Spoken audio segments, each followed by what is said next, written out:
So, eto na mga kabayan. After nila sa check-in, so nakuha na nila boarding pass nila, diretso na sila na immigration. So, from 8 o'clock na nag-open ang check-in, luminya sila, tapos ni-request na i-clear up yung kanilang bagahe na dala. 9 a.m., around 9 a.m., sila nakadiretso ng immigration. Pagdating doon, konti lang yung pila kasi maaga pa.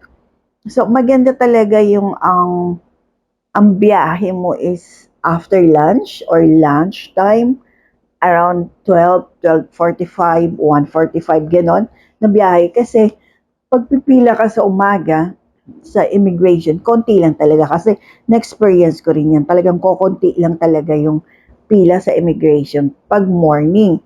So, eto, 9 o'clock na sa immigration na sila. Nakapila sila. Nung time na nila na parang sila yata yung nasa una ng pila ng immigration. Silang tatlo, si anak ko, si Manugang, saka si Apo.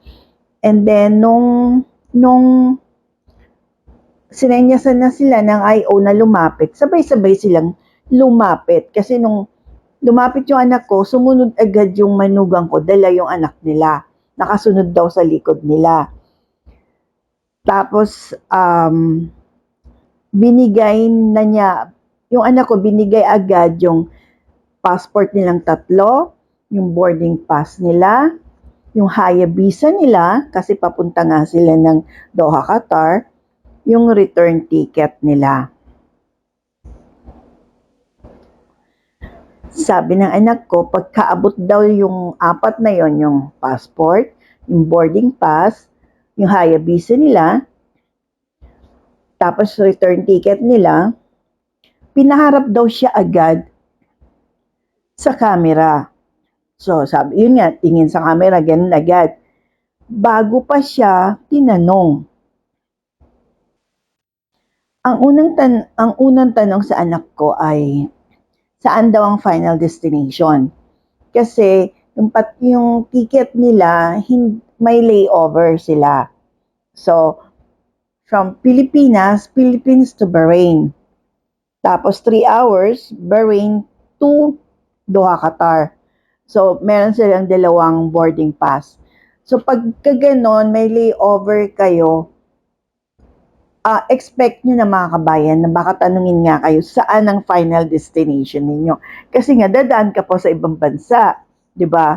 So, isa-isip mo agad yon na itatanong sa'yo.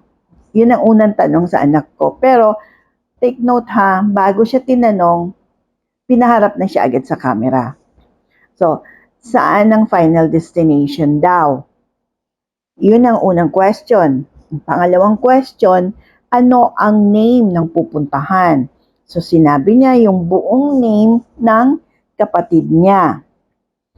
Pangatlong question, kailan pa daw sa abroad yung kapatid niya? Kasi yung kapatid niya, siya yung nag-sponsor sa kanila para makapunta sa Doha, Qatar. So, ngayon, kung sino yung kukuha sa inyo, dapat alam niyo yung buong name ng nag-sponsor sa inyo, sa ibang bansa, kung saan man kayo bansa pupunta, at kung kailan pa siya sa abroad, kung kailan pa siya doon sa bansang pupuntahan ninyo. Then, ang question ulit, after ng kailan pa sa abroad yung sponsor nila na kapatid niya, nung nasagot niya yun, ang sumunod na hinanap sa kanya ay yung kanilang AOSG or Affidavit of Support and Guarantee. Pero ang kinuha lang, kasi tatlo nga sila, si anak ko, si partner niya, take note, hindi pa sila kasal, kaya partner ang tawag namin. Si partner niya, saka yung anak nila, yung apo ko na 3 years old. So, hinanap yung kanilang Affidavit of Support and Guarantee na galing sa kapatid niya from Doha. Pero, ang kinuha lang na Affidavit of Support and Guarantee at visa, kasi binigay niya yung Affidavit of Support, isa-isa sila ng Affidavit of Support and Guarantee, silang tatlo.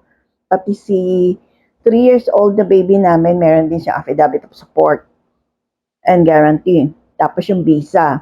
Pero ang kinuha lang ni IO, yung affidavit of support and guarantee at visa ng anak ko, and then lumabas siya. May pinuntahan siya, may kinausap daw siya.